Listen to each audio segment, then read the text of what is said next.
Alright, welcome back to Nick Lenz's Doctor Who Review, episode 116. We're reviewing the second story of Doctor Who Season 21, which also is the third and last season to feature Peter Davison's Doctor, The Awakening.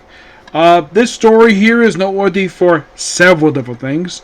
Number one, it is the third and final story in the Peter Davison era to be 2 episodes. The other 2 are Black Orchid and King's Demons. Second, its debut of Peter Davison's brand new outfit he would have for the rest of this era prior to his regeneration. That's second thing. Third is the first time the Doctor meets a companion's family member during the time when they're traveling at the TARDIS. This is something particularly that Classic Who would never visit again. Doctor Who never visited again into the New Who era. So there's that. This also is the only one where the writer and director of the story was the only time they did it. And the story itself is also a very loose sequel to The Visitation. Because in the middle of the story, known as the Muse, this guy here, who looks like a devil, is loosely related to the species for that. So, the Doctor and his companions arrived to visit Tegan's grandfather, who is a local historian. And just before they arrive, the town is in the middle of war games. Yes, war games. A series of them, which apparently caused damage to the town itself. And apparently, a guy named Sir George, who is the leader of the town, he apparently is doing this on purpose. And it's like, the teacher's like, can we please stop this? It's going on for a bit too long. So, and the guy himself basically doesn't act like a man in the 20th century. He acts like from the 16th century mostly. So, yeah, it turns out basically he's under the influence of the Muse. They find this out in part 2 of the story. And they arrive, and Tegan's looking for her grandfather. Of course, can't find him. And everybody is dressed in period piece. And only the teacher who's there, she's the only she's like one of like 2 people. And the other, of course, being Tegan's grandfather. And it's all about psychic stuff. It's kind of weird, this one. It's a lot of chasing around a tunnel. At least the story itself is 2 episodes. Apparently, this story was supposed to be 4, but it was cut down to 2 for timing.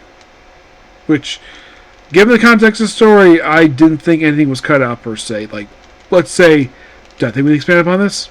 Not really. I think it was fine as the format as it was. The monster's feed by the very end of the story.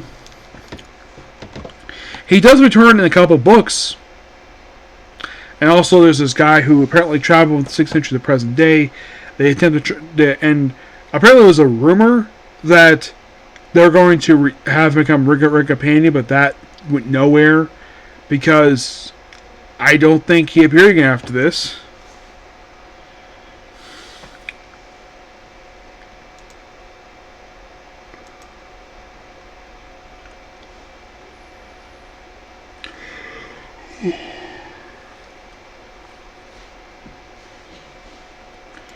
Let's see, Will Chandler.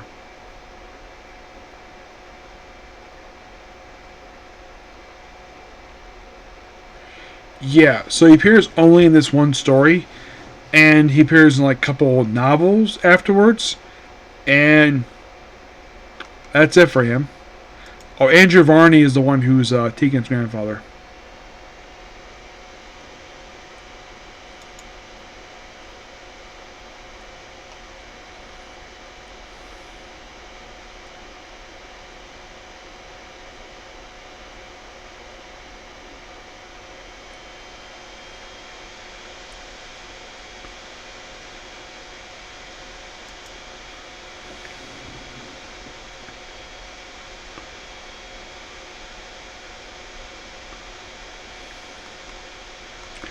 Yeah. Tegan's grandfather himself, he would actually appear in a short story and audio drama known as The Gathering. Yeah.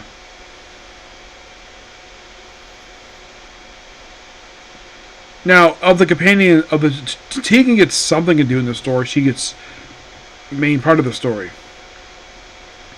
Turlo doesn't do a lot in this story per se. He just is there.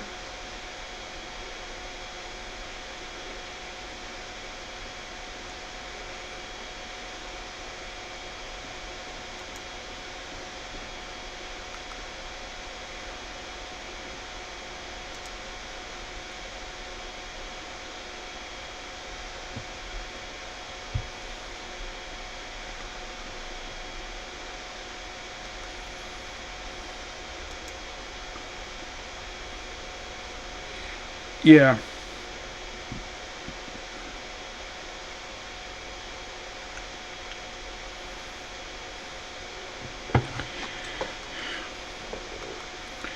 But there's not really a lot to say about this one. It's a very interesting story to say the least.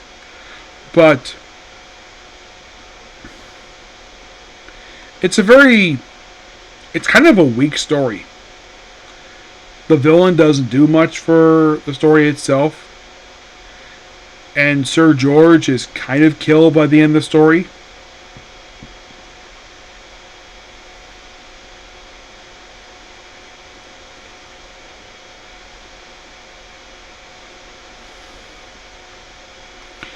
And apparently the mouse was trapped in a church, which by the end of the story, the church was destroyed. Mm-hmm.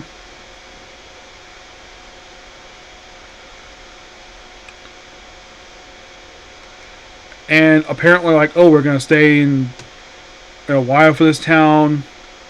And, like, oh, get away. It's a very gripping... I think of the two parts, I think, like, the beginning of part one is interesting. But then it just becomes okay afterwards. Part two I found a lot more interesting than part one. Yeah. The guy who wrote this, Eric Pringle. This will actually be a sole story. I'm going to give this one roughly I give it a 7 out of 10. That's the rating I give for it. I mean, special effects hold up perfectly fine. There's all talk about psycho energy with this one, which I'm like, really? I mean, do I feel as though this one should be set in the past? Probably yes. But, like, the Doctor himself doesn't get too much to do in the story. It's like... It's almost like kind of in a way that the whole alien thing felt a little bit last minute. Because this could have been just a pure... could be some of the Black Orchid, where it was basically just a... basically some kind of alien influence. And they just threw it in because it's Doctor Who. Mostly. Mm-hmm. But not much else to say about this. Mm-hmm. Excuse me. Did I enjoy watching it? I did. I did enjoy watching it. It's just that the problem is basically it's like... Well, the pacing was okay. I didn't have a problem with the pacing. The problem is the story itself felt a little weak. That was the only problem with it. And we only have one more story left to go for Peter Davidson, and that is it for him. And then we're done with him. Well, except for I.O. Thomas' books. And comic books. Over time on TV? Yeah, next one's the last one. Excuse me, yep. So yeah, basically the penultimate story for both Peter Davidson, well, the Doctor, the Fifth Doctor, Tegan, and Turlo. Second last story review for all three of these people, and next story will be the last one to review, and I'll be done with season 21. And the weird thing is, for this season, I practically own almost the whole thing on DVD. Yeah, I do. Which is kind of weird, to say the least. Which, when I do my rankings, yes, I will include I'll include the finale for the season, which was the debut of the Sixth Doctor. I'll be including that, too. But yeah, that's pretty much the particular video. Please be sure to like, comment, subscribe to notifications. So see you all tomorrow for my review of, well, hopefully Fronteros. And maybe I'll get a chance to start up Return of Ultraman tomorrow, okay? See you. Bye.